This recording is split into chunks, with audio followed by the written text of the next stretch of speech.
According to a 2024 AARP study, 75% of Americans 50 years and older prefer to remain in their homes as they age.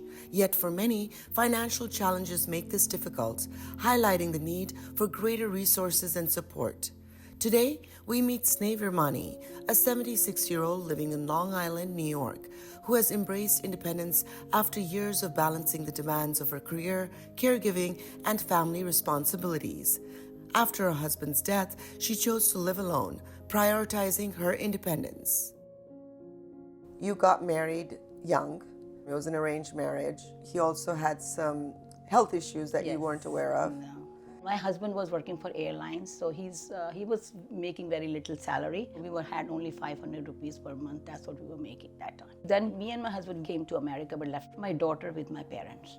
What was your first experience like here? When I came here, I have to struggle a lot because we didn't have anything. And I told my sister-in-law that why don't you, apply for our immigration, because so she says she didn't want it because she knew my husband, that his health issues. So then when I keep saying to her, then finally she said, okay, I'll apply for you.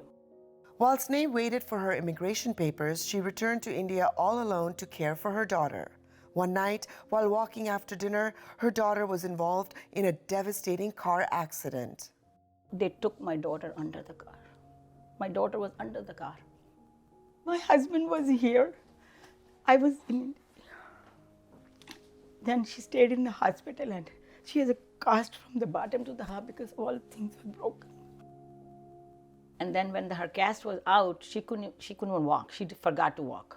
So we have to hold her to start walking.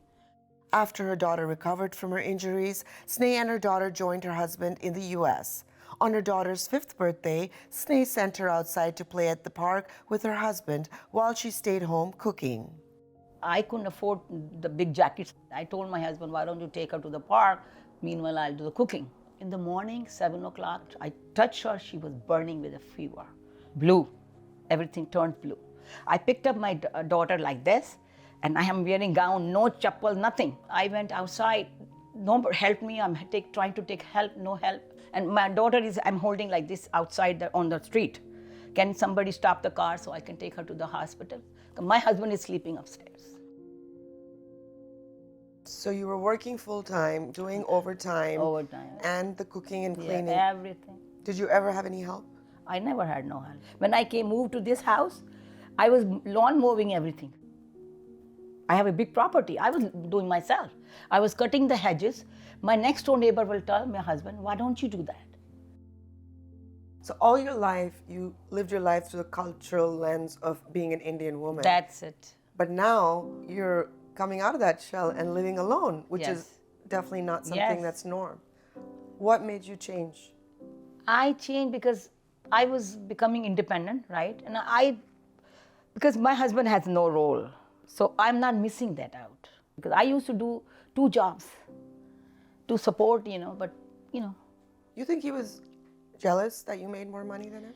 Something, yes. Because I can't even take his pension. You know why? Naturally, I was making a little more money in my salary and my pension was a little more than his. Social Security was more than. Naturally, if you make more money, you get more Social Security. When you do a pension, if you put your wife there, you get less money.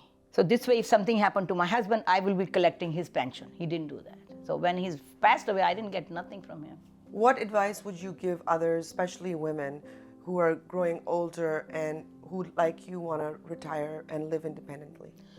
Yeah, I will suggest them that, try to save money. Some annuities or retirement or whatever you can do, that is always helpful. And if you're healthy, I think everything is there. If you're not healthy, nothing is there. Why did you choose AARP as an organization to join? Because there's so many benefits you get from AARP. Your insurance, car insurance, you get discounts there. And there are so many other things you can get discounts there. Wherever you go, they ask you, are you an AARP member? And they give you a discount. So that's why I did choose, After navigating life's challenges, Sneh instilled in both her children the importance of independence, particularly in her daughter. Do you worry about her as she's getting older? Yes. So the worry is always there, but I can't put my worry on her. How was watching your mom shaped your decisions of independence as you get older? I think it's brilliant what she's doing, because once you become dependent on somebody else, it takes away not just your independence, it takes away from you and your personality. So all my life I said, I'm going to be a physician, I'm going to take care of my family. My dad, he watched a lot of his relatives, sisters and siblings work hard, and he goes, look, I don't want you to work hard, I want you to be a PA or an NP, we'll get you married, don't worry about it. And I'm like, no, I'm gonna go to medical school, I'm gonna become a doctor. And my mom was always like, no, if that's what she wants, she's gonna do that. I'm very close to Nani. Now she lives alone. I always make sure I come to her house every weekend and holidays. She is always like a ray of sunshine. Whenever we're always sad, she will come into the room, always cheers us up, and I'm always lucky to have her as my grandmother. Sneh Virmani's journey reminds us that independence and resilience can redefine tradition. By balancing cultural expectations with personal freedom, she nurtures the cords of connection with her family and friends while maintaining her autonomy in her golden years.